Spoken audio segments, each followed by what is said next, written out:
Before we get started with this episode of Board Game with Education, I want to share our holiday promotion with you. So, really excited for this. We have different levels you can unlock based on how much you spend on our store. So, the first level is $65 and you get $10 off. The next level, if you spend just $5 more, we're going to throw in a free game. The game is the Christmas Lights card game.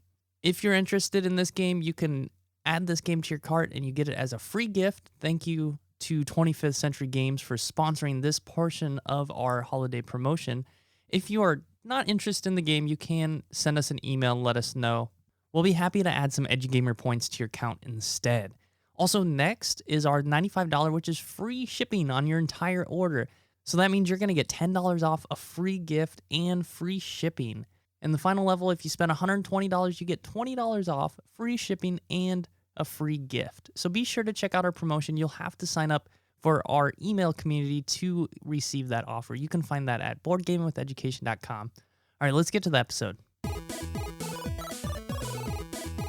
Board Gaming with Education, a podcast for anyone curious about how games and education mix. We explore various topics like game-based learning, gamification, and board games, and the impacts they have on learning.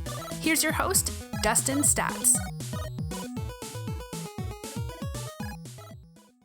So I'm joined today by Rich Hill. A lot of you know Rich if you've listened to some of our earlier episodes on the podcast. He lived in Taiwan while I was there, and we started Board Game with English. But this is Board Game with Education. We've kind of expanded since then, and Rich ditched me for bigger and better things. He went back to the States when I was still living in Taiwan and taught in New York for a little bit. And then now he's a social studies high school teacher in Virginia. He has a lot of experience teaching around the world as well, and he's done a bit of game-based learning curriculum. So I'm excited for him and I to listen to the conversation today. Before I introduce our guest and our topic, Rich, do you want to introduce yourself a little bit? I feel like you nailed it. Like, you know me so well. I don't know if I can add anything else. But yeah, I am a social studies teacher. I teach 10th and 11th grade history class, AP geography class. And yeah, it's good to be back on the podcast. Awesome. Yeah, I mean, something you left out is we've been starting a Madden franchise. That's Oh, something I yeah. share. I Yeah. share with a lot of people because we haven't been able to play a lot of board games. So, I think you did make a mistake. I think you said we're in 2025. We're actually in 2024. Just oh, he listened to that. Yeah. Yeah. So, all right. So today we are listening to Hafiz about designing a game based curriculum. So, him and I chat a little bit about this, and he shares some of his tips and insights about designing this type of curriculum. And Rich and I are going to listen to that conversation. So, Hafiz, a little bit about him. He is an educator, currently a teacher trainer in Canada, and he's also taught all over the world. So, it's kind of cool. Rich, myself, and Hafiz have taught in a lot of different countries combined. If you combine all of us, I want to say probably a dozen. I'm not 100% sure, but I know Hafiz taught in, I think, three at least. He didn't tell me all of them, but I know at least three. Rich, you've taught in like 4 or 5. does the US count? US counts. Then I will say 4. 4. And then myself, I think 4 as well. 4 or 5. I don't know. I'd have to think. But anyways, let's get to that conversation and listen to what Hafiz has to share about game-based curriculum. And before we get to the conversation, a quick word from our sponsor. This episode of Board Gaming with Education is sponsored by the World Game, a fun and educational geography board game. Exciting and fast-playing game for everyone. It is on Kickstarter right now. I highly recommend checking it out. I know I will be backing it because it makes for a great, fun educational game that everyone can play, as well as an amazing classroom resource. As you explore the different cities, countries, flags, you're doing it on this really cool, colorful board that comes with the entire world map. Again, it's on Kickstarter, so you're going to have to go on to Kickstarter, check it out for yourself. The link will be in the show notes, and again, that's the World Game on Kickstarter.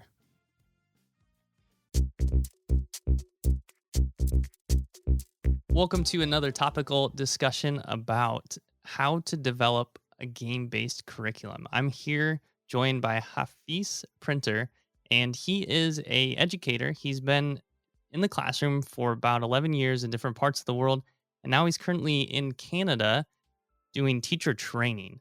But he's come on the show because he's used a lot of game-based curriculum in his teaching, and he has actually developed a game that's going to be coming to Kickstarter soon called Baghdad Rise of Power. It's a 40 to 5 to 60 minute area control game based on the 11th century Middle East. It's about dynasties vying for power, but he'll likely share a little bit more about that because we're going to learn about his experience and his insights into game based curriculum. Hafiz, would you mind introducing yourself a little bit more? Yeah, absolutely. First off, thank you for having me on the podcast. Um, so I grew up playing games. I love games. It was one of the things that we did with family. Except my parents are both accountants, and so we had weird games growing up. We had this Canadian game called Stock Ticker, where you buy stocks and you roll dice, and they go up and down, and then you pay dividends, and it taught you math. And as horrible as that sounds, it still remains one of my favorite games. And there's just something about it. I remember I was teaching in India, and I was going to be moving to London in the UK to start doing some studies. And I came across a copy of Scotland Yard. I'm like, oh, this is a giant map of London. Let me buy this game and I'll play it, and then I'll learn what it's like to live in London. That was my thinking at the time. And so I did. It actually came in very helpful when I was there, not for the transit system at all, but like knowing where things were, which is great. And so I've just had this kind of affinity with games for a while, and my collection has been growing. And I wanted to bring it into the classroom space. I like to teach the way I like to learn, and a lot of that had to do with just I was always bored in my classrooms when we just had to sit there and listen, and oftentimes we got lectures. And so as a history teacher, I wanted to find ways to make my classes come alive. And as a social teacher, taught geography one year, and we had to teach about soil, and that's history and geography are probably the two most dreaded classes that are out there to teach to try and keep kids engaged. And so I would do things like bring in simulations, escape rooms, which were fantastic because it got them to think like a historian and an anthropologist. And so the next natural progression was a board game. And I was doing unit with my kids, and they finished. We finished a week early, and I'm like, oh, I have a week to kill. So let me. I gave them an assignment. They had to create a board game about everything we learned that unit. And I thought it'd be fantastic. And then we got to the end, and I had 20 different versions of Monopoly. And I thought to myself, okay, something's not really gone right here. So let me try this out. I'll make one, I'll model it, and then we can give it a try. And I very quickly realized that it's a lot harder than it seems. But I'm stubborn, so I wanted to continue through the process. And as a result, I've made 3 different games, 3 different full board games for the classes. As you mentioned, one of them got a really good reception from the students. My family and friends have been enjoying it. We've been play testing it. And so it's making its way to Kickstarter, hopefully this July, August time. And it's been fantastic because I have this love of games that I've been able to bring in the class to merge with my other loves of things like history and getting the students engaged and happy. And so, and I found that games were just a really fantastic way for them to connect with the material in a way that I hadn't seen them do before. So that's just a bit about me and my relationship both with teaching and with games. That's awesome. And you shared a little bit about the experience that you had with your students and making their first or the first time you brought to them this project of developing a board game. And it kind of I think it's in line with what we're going to talk about. When we're hobby gamers, we expect everybody else to know what hobby games are. We don't, they're like, hey, make a board game. So you should be using like deck building and card drafting and all these different game mechanics. But if we haven't introduced our students to those game mechanics, they're not going to be very familiar with them. And I think there might be someone listening to this podcast that is not familiar with game based learning at all, or maybe they're just starting to get into it. They're trying to learn how and what steps they might take to implement it. So before we kind of talk about that, would you define game-based learning? What do you see as game-based learning and game-based curriculum? Absolutely. I think that's a fantastic question. So I I think you hit the nail on the head. People have different experiences with games. And so if your perception of board games are the ones that you grew up with, things like Clue and Monopoly, games that are just rolling a dice, that's your idea of game-based learning. It's let me make a game where you roll a dice and you move and you might have to answer a question. And that's how I'll do things in the classroom space. If you broaden it though, it's really what it is. It's engaging students with new ideas, new information, new concepts through games and game elements and playfulness. And so that second question about, well, what is game-based curriculum? There's a phenomenal book. It's actually about video games and learning, teaching, and participatory culture in the digital age by Kurt Squire. And in there, I think it's page 19, there's a fantastic quote. Good games find the game in the content. And I think that's key. Using the ideas of games to approach ideas from the classroom in new ways, and the content in new ways. One of the last things we want to do is force content. It's not going to make things authentic for the students. And then it's not going to get across what we're hoping to do. It's going to just feel more like a chore or kind of clunky. And so again, game-based learning, how can you bring in these elements of games to enrich the learning and get students to engage with it in a different point of view than they normally do? That's really awesome. I like the couple definitions you gave, and I'm looking at Kirk Squire. It looks like he does a lot of different research in the game-based field too. So that's really awesome. And you mentioned engaging them through play or pulling the game out of the content. Do you have an example of that? What that looks like? Yeah. So the game that we spoke about earlier, and this kind of gets to how do you plan a game or create a game from the content? I was teaching a world history class, and we had this one section, and we were looking at the medieval Middle East, and there was a fantastic section. It was talking about politics and the movements of people and the importance of alliance building and all of this great stuff, which is really, really great if you are into politics and like very detailed, almost a Game of Thrones-esque kind of level of understanding. But if you're a student, the most boring 20 pages you would ever read in the class. And so myself and a few other teachers, we sat down like, they're gonna revolt if we do this one thing. We have to do something to get them engaged. And so we started brainstorming, and we started thinking about what did we want to get across. And so in this, what I would suggest is if you're thinking about creating a game for your classroom and based on the curriculum, approach it very much like a lesson plan, or a unit plan. What is it that you want to cover? And then from there, and what are some of your objectives and outcomes? And then work backwards from there. So what we ended up doing was brainstorming a whole bunch of these large concepts, and to get to this idea of an overarching understanding, that large arc of history. And so things like, city building was important because as a new ruler, when you came into a space, you wanted to establish yourself, and to get all the local peoples to kind of accept you, you built things up. Because they're like, oh, this person's great. They've been building around. If you took over an area, you didn't just burn the entire thing to the ground. Well, hopefully you didn't. And so you would appropriate, and then you would add on, and you would develop the city more. So is there a way that we could have some sort of element in the game where if someone builds up part of the city and you come in and you can build, and it shows these layers of history? Historical events were another thing. There was a large part of history that we wanted to cover, and things changed at these crossroads or these turning points in history. So is there a way that we could take certain historical elements and make them part of the gameplay? Hey, this happened in history and it ended up leading to this. Can we make that something that happens in the game for each person playing that will shift the way that they have to play or the way that people interact with them? And so we thought through all of these different pieces, and we wrote them all down. And then we started brainstorming, and we started thinking about exactly what you mentioned before, some of the different mechanics. Is this going to be a game where you're moving around a board? Well, we wanted to use a map as our board because now they're getting geographical skills. They're able to see these different things and these different places and these different names. And one of the things that I love about board games, they're fantastic ways to bring in multiple forms of text. And by that, I don't mean written pieces. I just mean different materials. And so bringing in primary sources in this, visually, historically. And so I knew there was certain individuals we wanted to introduce them to. Okay, cool. They are now the players that's who you're going to be playing as. You're going to be part of an empire.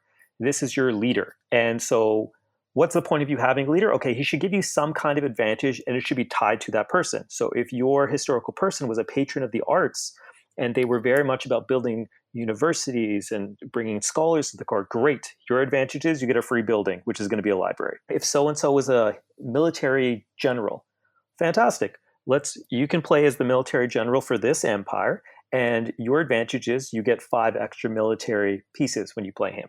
And so we were able to introduce individual peoples that we wanted to then lead the students to understand more about down the line. We were able to bring in some historical events that we put in the game that were these turning points. And the way that we did that was we thought about, well, is there a way that this can actually mess up someone's game plan? Can I have this and play it on someone, and now, this historical event happened, you now got blockaded by the Byzantines, you have no trade, you lose all your money, which is going to impact what you're able to do. And can I then also use this as a way for negotiating? Because there was a lot of negotiating that took place. Can I use this to blackmail someone to work with me?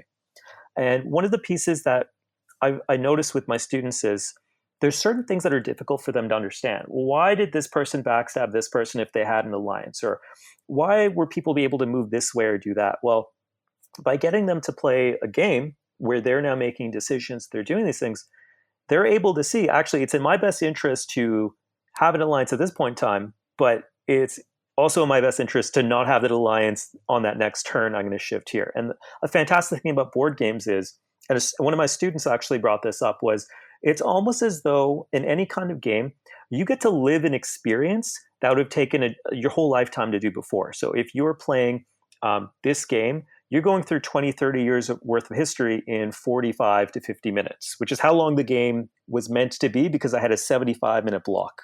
Just thinking through what are the big pieces that I want the students to learn about and understand.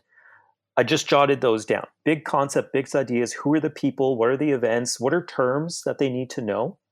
And then are there pictures and primary sources that I could bring in? Can I have a quote from someone? And that kind of sets the stage in the rule book. Can I have specific buildings that were built at that time and just have that as being something that you can develop? And so each element that I wanted them to know more about, if I could, I found a way to make it into a game. So either it's something that you collected, something that you made, something that influenced a decision that you had, or something that impacted the way that you played with one another. And once I had all these things brainstormed and written down, then I tried to associate different things with them, as mentioned before, and just thinking through. So the first game that I made was very much you roll the dice and you move. I settled on that because I'm like, I need a way for them to move.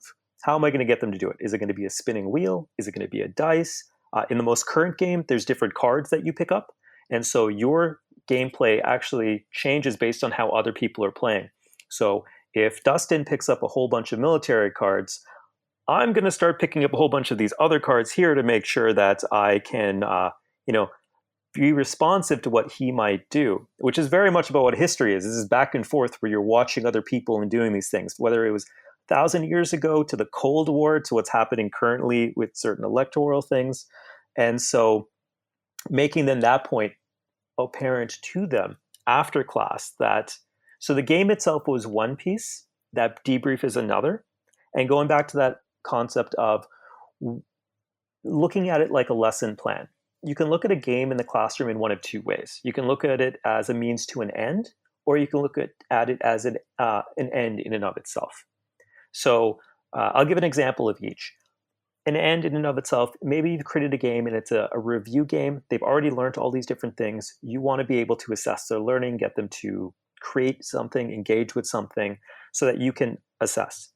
A means to an end is the game that I was just describing. I wanted them to learn all these new concepts, and then I wanted them to be able to connect with these later on. So this was my way of getting them to where I needed them to be. And so it's important to differentiate which one you want it to be, because that can influence the way that you're going to design your game or how involved it's going to be.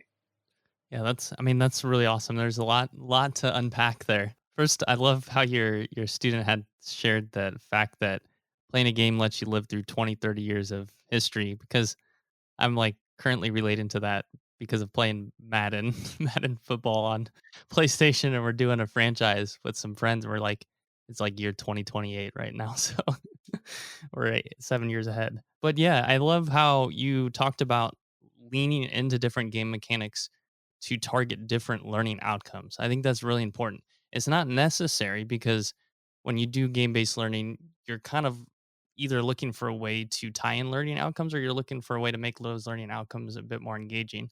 And something that I've done in the past too is look at a lesson, and the lesson I was looking at was negotiation in the ESL classroom, and for business class, and looking at how can I make this bland textbook where they read dialogue more engaging. And I decided, well, I could create a game. And what game mechanic will I use? Well, if I use hidden information, it requires them to talk with other groups about what goal they need to complete, the secret agenda for their company. Leans into that targeted language learning outcome where they have to use this dialogue that's in the book, but through a game based setting. You really touched on that as far as looking at the dynamics in politics, right? And negotiation, and why someone might stand with a certain group of people at one point, but then it might be in their better interest to work with another at a different time. And you just reminded me of something as you were saying that. When you think about learning itself, that end goal, once you have all the information and you can engage in that intellectual conversation, that's actually really interesting. And once students are there, they're engaged. They want to be able to move through that. It's that first part. That's the part that's like pulling teeth sometimes. Let's get them the information and the ideas and the concepts that they can then use to have that deeper engagement at the end. And games do a really wonderful job of making that palatable, making that interesting. One of the things that I've noticed is now that I've shifted from being a teacher in the classroom and doing pedagogy to now being a teacher trainer and working with adults in andragogy, is adults come in with a lot of background experiences and understandings, and they can draw on those for their own knowledge. When students come in, we talk very much about, what's their prior knowledge, what are their prior experiences. A lot of them don't have that. And so something like history is really hard to get them to tie into these pieces because you're asking them to connect to something they may not have experienced yet. A lot of my love of history started later in high school and then in university because I started to have more life experience. And so something like a board game is fantastic because essentially what you're doing is you are creating an experience for the students. And through the game, they've now personalized what's going on. And so I talked before about games being a means to an end. The game that I've been speaking about, the Baghdad one, I like to think of it almost as a what if history. So the students had the chance to put themselves in the role of someone. They maybe got backstabbed or won, whatever else. But now they're invested in what took place. So when I say, hey, do you guys want to see what actually took place? Let's open up the book. They're like, yeah, because there's a vested interest to say, hey, I did it better than they did back then. Or, hey, I punked you in real life and look, it happened then too. It was meant to be. And then we can talk about that a little bit in the debrief. And the thing about games is there's all these different pieces that are educationally really good in there. And so if you think about it, when you think about a game, you start off and there's a goal, there's an aim, right? And so very much like in education, we want to get them somewhere. And so learners are working towards a goal as they're playing through the game. And you as the teacher are deciding what that is. Again, is it the means to an end or an end in and of itself? And now they're creating that personalized emotional connection to the subject matter where they may not have had something like that before. And a great thing about this too is even if they had something before, you can give them a different point of view to explore as well. And so you have a chance to broaden their horizon, and you can do that in the same game. If they're to play the game again down the line, maybe they take on a different person or a different role. And does that now in the debrief that changes? Did that change the way that you approach doing X, Y, and Z? It also shifts things. So something like in history, when we think of history, we tend to think of names and dates and facts and all these boring things. We think of the what's, whereas games allow you to focus on the whys and the hows. This is how things happen, and this is why things happen, because you're the decision makers that were able to shape what ended up taking place. And that shaping is really big because students have this competitive edge. And you're able to draw on that. So what I've noticed quite often when I've had the chance to be in teachers' classrooms where they're trying to bring in game-based learning, or if I've had the chance to present on it or do trainings in schools, is teachers oftentimes will use something like trivia, like a Jeopardy game or Monopoly again, to engage students. And it works really well because kids do like that competition. I would steer a little bit further away from those because if you think about those, they don't really get the kids to have a deeper understanding and engagement of what the material is. Something like Jeopardy is asking lower order questions, it's just recall. That's not to say that it can't be done in an interesting way, but oftentimes that's a bit of a default for people. We can still take that idea of using competition and build it into other games, though, that we can bring into the classroom space. Another great way that games and education work really well together is that idea of feedback. You get instant feedback in whether it's a video game or a board game. And so if you make a decision and it messes you up down the line, that's on you. And you're able to see that. And then if you could learn from that, fantastic. And if you can't, it's going to be an interesting rest of the game for you. But oftentimes the others at the table around you are going to point it out. And that leads to the next piece, which is that games are social and learning is social. And so and it can be collaborative. So as you mentioned with the hidden information, you could be working together on a task for something. You could be working against one another. You could have a hidden goal, which are some of the different elements that you can build into the games that you're thinking of.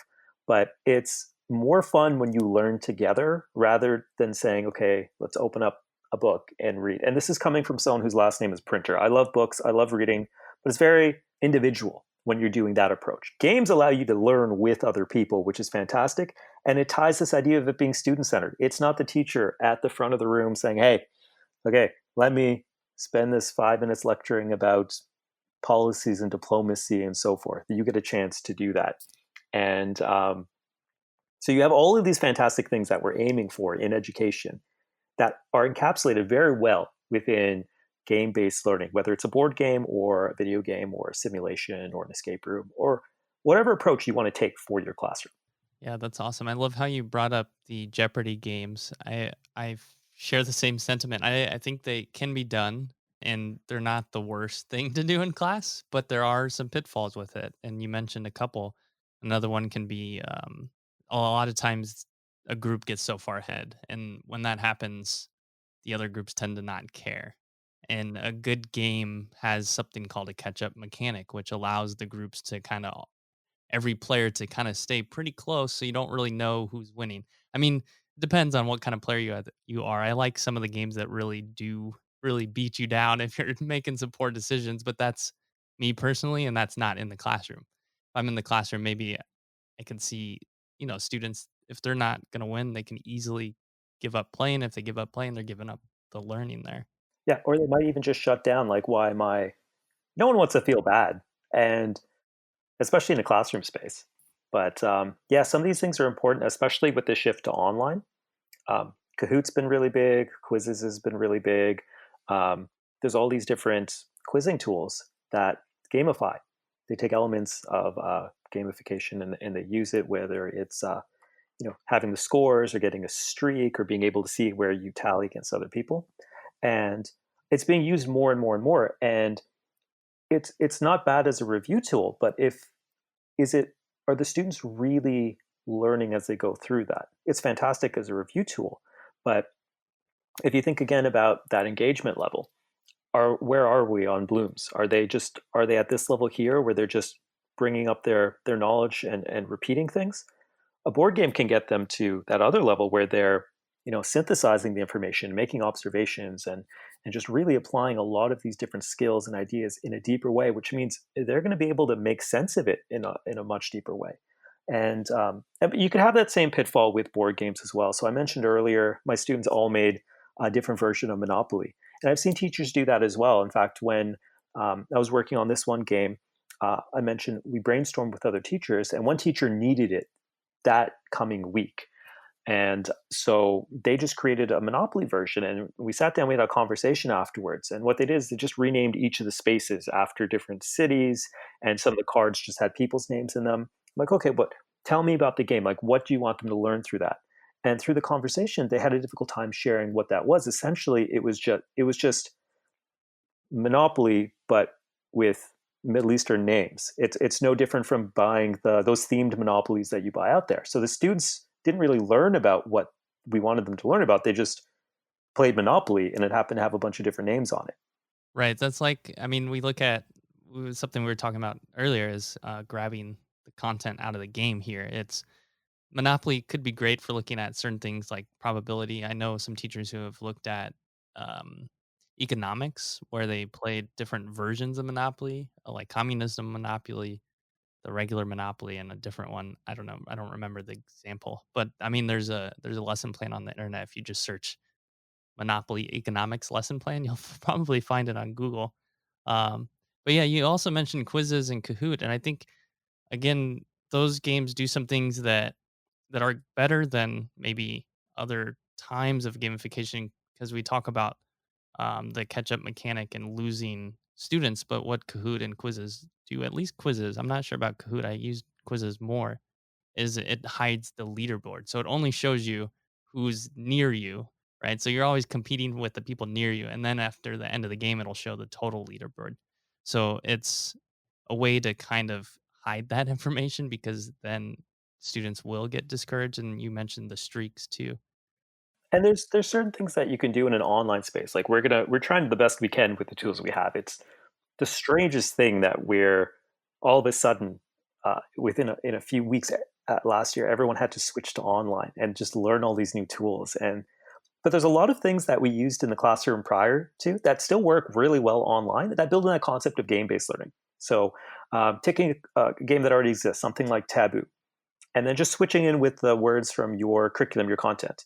They're thinking about it in a very different way if they're doing that because they have to come up with different ways to get people to understand what they're trying to say. Same thing with Pictionary, where they're using a different modality, they're drawing it out. So these are games that we've been playing for years and years and years and been using in the classroom for years and years and years, which are fantastic because it shifts it up. It's not, again, just that lower order thinking, because they really have to think through what it is they're doing. And it works really well online as well, because you can use the whiteboard on Zoom, for instance, or something like auto draw, whatever else it might be.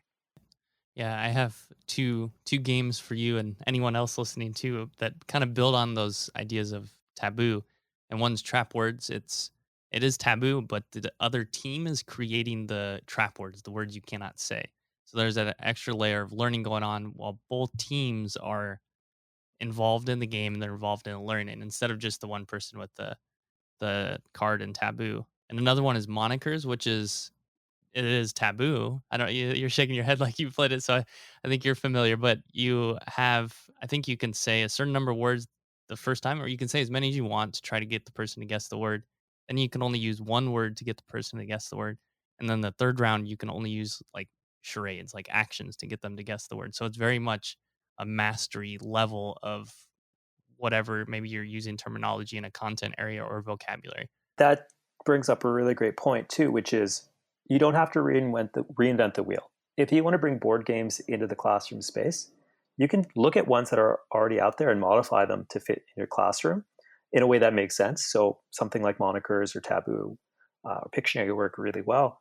But depending on what you're teaching, there may already be something out there. And I know through your website and through the blog and everything else, you recommend things that work really well for the classroom space. And so I'm just thinking for history classes, I've brought in Seven Wonders into my class, which is a quick civilization deck building game, to have the students play through that and see, what's the importance of building up if you want to do through science and what military and so forth.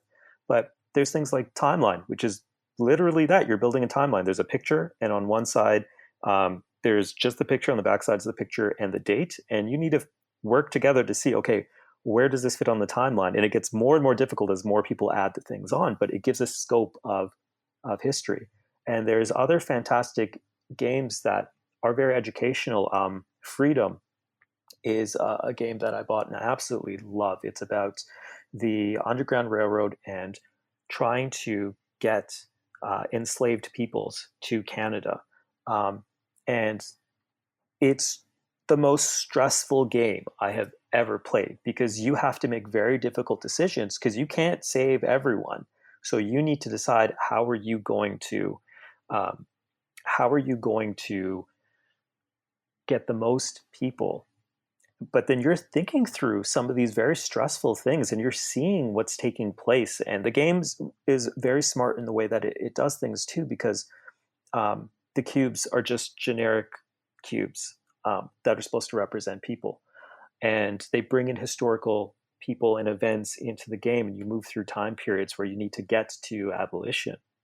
And so you're learning about stuff as you're going through. Well, you feel the stress of what it would have been like to go there, and you're seeing the slave catchers move as you move, and it's I highly recommend it for anyone who is into history, but also as an example of what a history board game or an educational board game could look like, because it's that was one of the games that when I first played, I'm like, I need to start making board games to teach larger concepts in the classroom space. And so that being said, you don't need to make your own board game. There's a lot that are out there that you can draw connections to and bring into the class for different periods of time. If you got 5 minutes, you could do timeline in a history class. If you have a 70-minute block, you might be able to bring in a longer game. But it's not a if you want to do game-based learning, it's not there's no gatekeeping. It's not like, oh, you have to make your own game, otherwise you're not doing game-based learning. There's loads of things that are out there, and you mentioned some lesson plans, things like Monopoly. Monopoly, the history of Monopoly is super interesting because it started off to teach people about the evils of capitalism, and now Parker Bros makes millions and millions of dollars off of this game, which I think is super ironic. But yeah, don't feel limited by what does game-based learning look like in your classroom space. Use the resources that are out there, and if you're interested in creating your own, give it a try. And there's lots of really great communities that are out there. This podcast is a fantastic example of that, of ways that you can develop that and get feedback and learn from that, and then use it in your classroom space. Definitely. And I think that brings us to, I think, the most important words of advice that we can give anyone is to play more games. I think Oh, yeah. I think it's tough to come up with ways to incorporate game-based learning without having a library of games and game mechanics and game ideas to draw from, for sure. Yeah, and you can think about what are the parts of games that you like best and build those into your games. And that's when I first started off, I would think about them like, I really like this gambling aspect from this thing. I'm going to bring in that element of chance here. And I like the fact that I can use this thing to make people move around that doesn't involve dice. And so you can take bits and pieces and use them to kind of recreate your own Frankenstein's monster version of the game that you want to create. And then as you start trying new things out, it gets a little bit better and a little bit better. And then you're able to create something that the students are just going to absolutely love. And then they're going to beg you to play the next class, and you tell them no, because you have to get through the rest of the curriculum. But you already have them hooked. And I think there's that common saying, always leave them wanting more.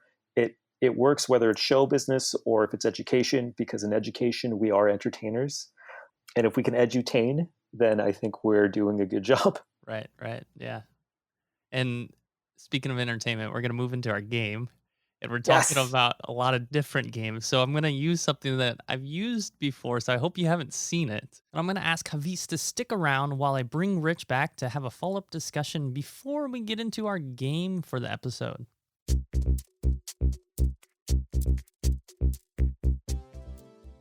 All right, we're back. And Rich, I think that was a really good conversation. I learned a lot from Hafiz. I had my pen and paper down. I was taking notes. What were some of the first things you thought about listening to that conversation?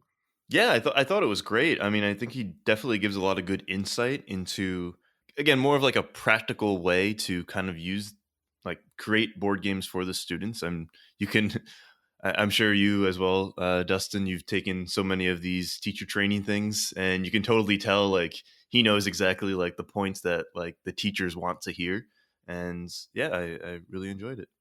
Yeah, he definitely seemed knowledgeable on pedagogy as far as what's important in classrooms. And he's teaching in Canada, so I wonder what types of things might overlap, what types of things might not when it comes to what is valued in education in either country. A couple things that I want to kind of talk about, or at least the first thing, he chats about using game-based curriculum as a means to an end or an end in and of itself. What do you think about that? And do you have any examples of sometimes you've done that? Yeah, I also wrote that down. I thought that was pretty interesting. Like the ends to a means. I feel like it's more difficult, right? I find, especially when you have like these statewide types of exams that during these times too, if you're hybrid or if you're virtual, it's stressful a little. And personally, I tend not to teach content with board games. I usually do it as a review. everyone in their professions are trying to get better some ways. I probably should take some more risks by giving them. The way he was talking about like a proper good game to create to kind of help with, the students actually getting the content with the skills that they need. I understand it. It just, you know, in this particular year, I will probably wait, but perhaps next year I will, go for it. And also just like having a rubric, I think would go a long way. Like I don't know, like just having like a framework of understanding what would the best methods be, or like what, like as a teacher, I just imagine like I would like to know what would the best type of board game would be, rather than like he was talking about the Monopoly type of game. And yeah, I think I've seen teachers over the years kind of like tell the students as well, "Oh, create a board game or something," and that one does come up a lot. So I think like helping students and helping teachers just like see what it would look like in like a practical sense. At least that would help me. What were you thinking? Right. I tend to agree with what you had said as far as looking at a framework. I mean, I think that's the key right there. There is a lot of research about game-based learning, gamification, and the value of it in education. However, there's not a lot that's made its way into quote unquote mainstream teaching, right? So it's not something that's seen as substantial for curriculum, and it's tough. It's I think that's what we're kind of doing here is figuring out, well, these things do work, and how can we show that they work? How can we create a curriculum where, yes, there's this statewide test. How can we show that this curriculum takes that student from point A to point B on the test? And it's tough. I think there needs to be some sort of framework, like you mentioned. And as far as the Monopoly game, I kind of I've torn with that too, because yes, it's not the most exciting game, but there might be still some learning taking place if you're the student designing a game like Monopoly through the design process, right? You're kind of thinking about what pieces you might want to involve, what the card, like the chance cards might do, what the pieces on the board might do. And you kind of feel a sense of ownership in that. So you feel a sense of ownership in your learning. And though I do agree with you and Hafiz that there can be better ways of incorporating game based board game design, I guess, where the end product can be a little bit more interactive for the players afterwards too, and an engaging process for the people who play the game afterwards too. And I guess it also comes down to like the age of the students, right? Like for 11th grade students, I would hope that they would be a little more creative in like their thought process, their problem solving skills, things like that. Even like, you guys also talked about like Bloom's taxonomy, like the top ones are like create something. And I think creating a board game is definitely a creative skill that we want our students to have for sure. But when it comes to like, I guess like a elementary school students, they would probably need a little more guidance, but they probably would also be able to make some higher level questions, higher level board games. Right. I think it comes down to, again, to a couple things. One that you mentioned, the age range of students, but also prior knowledge, something that Hafiz had talked about too, prior knowledge of board games, right? They need to know some of these game mechanics. I imagine if you ask adults to design a board game and they've only played Monopoly or Clue, it's going to be tough. I think they might think of some clever ways to innovate the Monopoly board game. Yeah, I don't know. I try to think about it's hard for me to go back in time and think about my experience with board games before I've kind of learned a lot in the hobby. I think one good aspect. I mean, I'm sure that you know the audience, all of you out there, you listen to this podcast because you do believe that board games are an important part in a classroom, and I do really want to emphasize like the social part of it, right? Like especially these days, I think students do need to have that social aspect, have that competitive nature. I think it will go a long way, and just like content aside, just like a fun social thing that kind of helps with their mental health. Right. And you just had me think about a topic for a potential future episode is designing remote games for social growth as far as like because there are so many students that are starting at a new school this year, and if you're online, imagine yourself being a new student online in a digital environment trying to make friends. If a game was put there to be able to nurture those relationships with your students in a virtual or with your peers in a virtual environment, I think that would be really huge. But that's I think that's another topic. But I want to ask you something, and I'm also curious to hear from anyone listening because I know we do have listeners over the world in Asia and Europe and the US and the Americas and Latin America. I'm curious because you, myself, and Havis have all taught in different parts of the world. And I wonder if games tend to lend themselves better in different classrooms around the world, or if it's a universal thing that just tends to work no matter where you are at in the world. I mean, obviously, we can't answer that question perfectly because we haven't taught everywhere in the world. But I wonder if there are some advantages to different places to using games.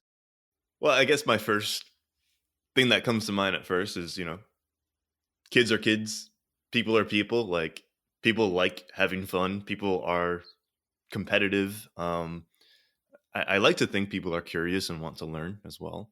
Uh, so I like on the basis level, I would say it probably doesn't matter. Maybe if you like looked into more like conservative cultures versus uh, more diverse cultures, things like that, maybe there would be difference. But again, my first thought is no. People want to have fun. People want to be competitive and win in a game. What do you think?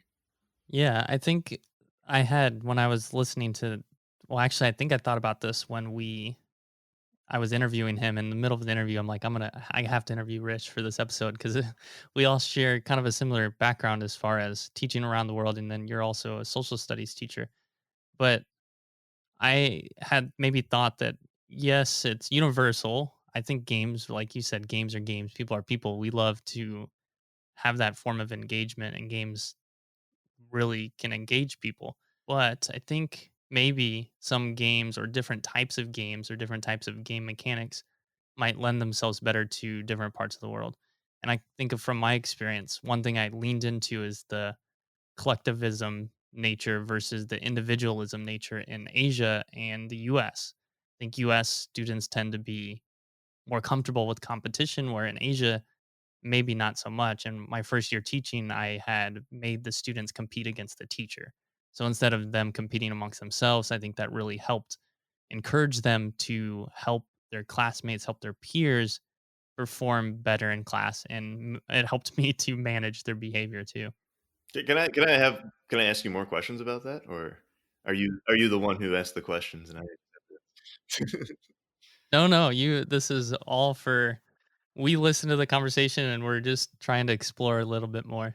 When you talk about like collectivism versus individualism, do you think that is based on like the culture that was around them, or do you think that is based on like other teachers that are in their schools that teach differently than you? Right, like my culture kind of mixing with their culture, and whether it's because of teachers that already have a basis for how a classroom functions versus me who's coming in with a different basis for how a classroom functions. Yeah, there you go. So you ask the questions better than me. Yeah, I don't know. That's a good question. I don't know if I have the answer for that. I know that it works really well when I did it because not only were they behaving in class and not talking when they weren't supposed to, not speaking in Korean because they weren't allowed to speak Korean, they're supposed to only speak English. They were very much making sure their peers were following the structure of the classroom that I had set for them based on them being able to do better in the game. I asked that question because I'm curious, right? Like, uh, I taught at international schools where students are coming from all over the world in the class, and I didn't really see too much of a difference.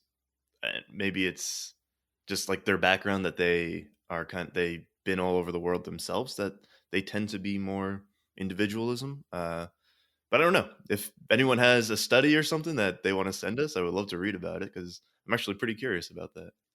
Yeah, I'm sure there's either some stuff already out there, or definitely some stuff probably soon about game based learning and different culture comparisons. I don't know. be curious to learn too. And again, if you're listening and you've taught somewhere else in the world, we'd love to hear your story. You can comment on this episode on Facebook, or you can just send me an email. I'd love to hear what you have to share. And that's podcast@boardgamewitheducation.com. All right, Rich. So we're going to play a game. It's called Is That For Real a Board Game? Oh, man. So I've already Okay. asked Hafiz these questions. Well, actually, they're not questions. I read him descriptions of 3 different board games, and he has to guess whether it's really a board game or not. I made it, whether it's a real. I feel like this is unfair because he creates board games. Yeah, it might be a little unfair, but I have faith in you, and I think you're going to get at least 2 correct. Okay. How many are there? 3. I'm not going to tell you how many he got correct. Wow. Very kind of you. You're going to have to listen to the episode to see if you won. All right, but I'm going to play the rules and the first game.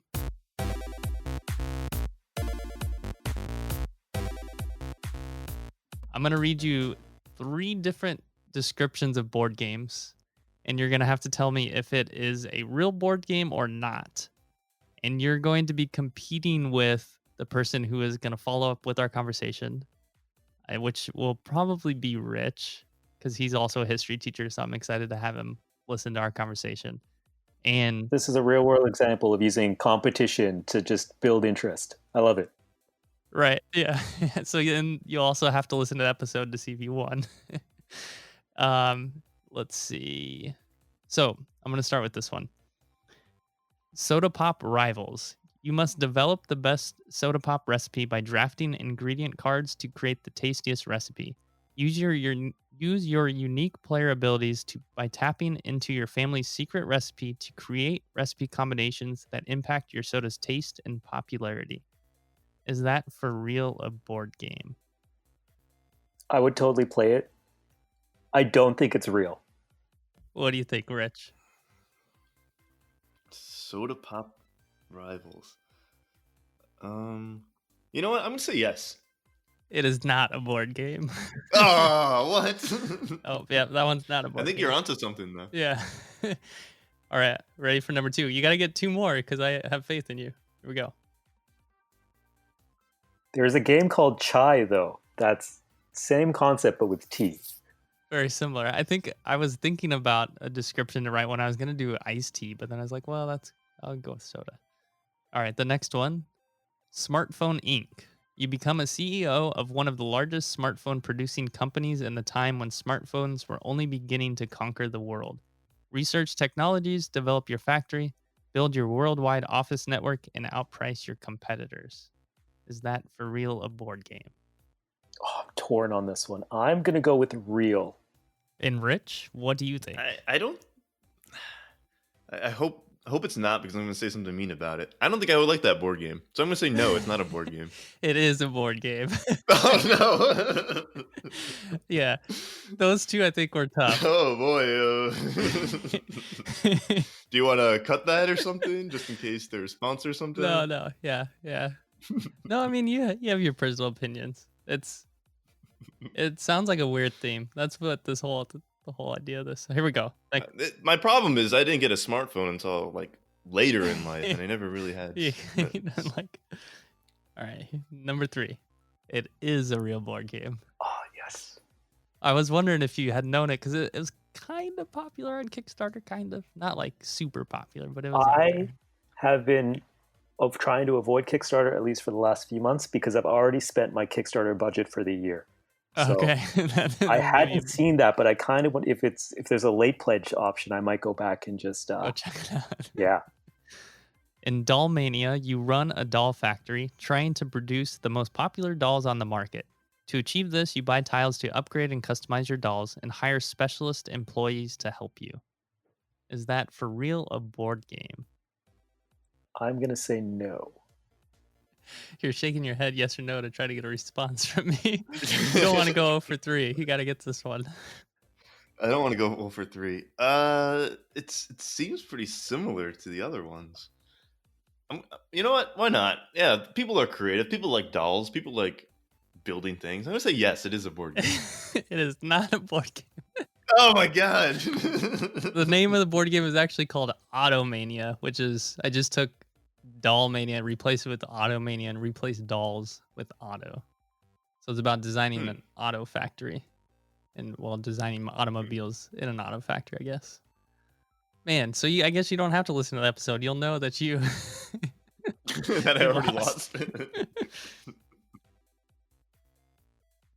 You are correct. The name of the board game is actually called an Automania. You run an auto factory trying to produce the most popular automobiles on the market. To achieve this, you buy tiles to upgrade and customize your automobiles and hire specialist employees to help you. Yeah, the doll thing seemed really focused. So I'm like, I don't know if there was a big enough audience for that. Yeah, I tried to think of a word that would go good with mania. A better one. I don't know why that popped in my head. I was probably looking around. I mean, Cabbage Patch dolls and Beanie Babies. There's totally were mania for dolls. So for sure. And congratulations to Hafiz with that shutout 3-0. Hafiz the winner. All right, Hafiz, thank you so much for coming on the show. And if anybody wanted to find you or reach out to you or check out your game that's coming out, how might they do that? Yeah, absolutely. I'd love to hear from people. So we have our email address is printerinckgames, INK, because we like puns. And so printerinckgames@gmail.com. Feel free to reach out, say a quick hello if you want to talk about board games or education or just anything. I like getting email. I'm one of those weird people that just never changed from like the early 90s till now, where like emails just makes me happy. If you want to check out the game, we're launching our landing page soon. And so it's just BaghdadRiseOfPower.com.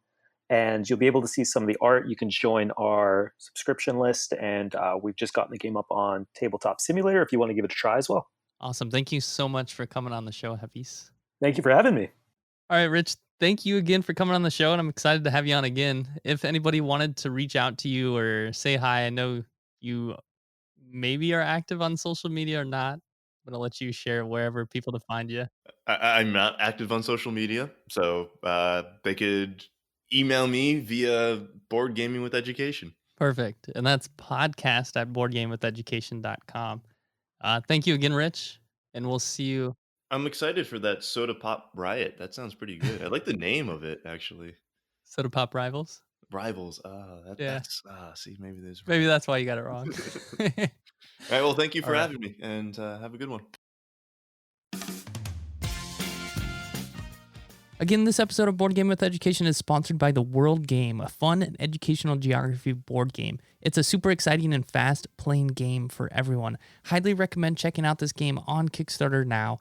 It comes with this really cool world map that includes different cards for each country with a flag and a bunch of facts. Really awesome educational resource. Something I highly recommend adding to your classroom collection or a great game to play at home. And again, that's The World Game on Kickstarter.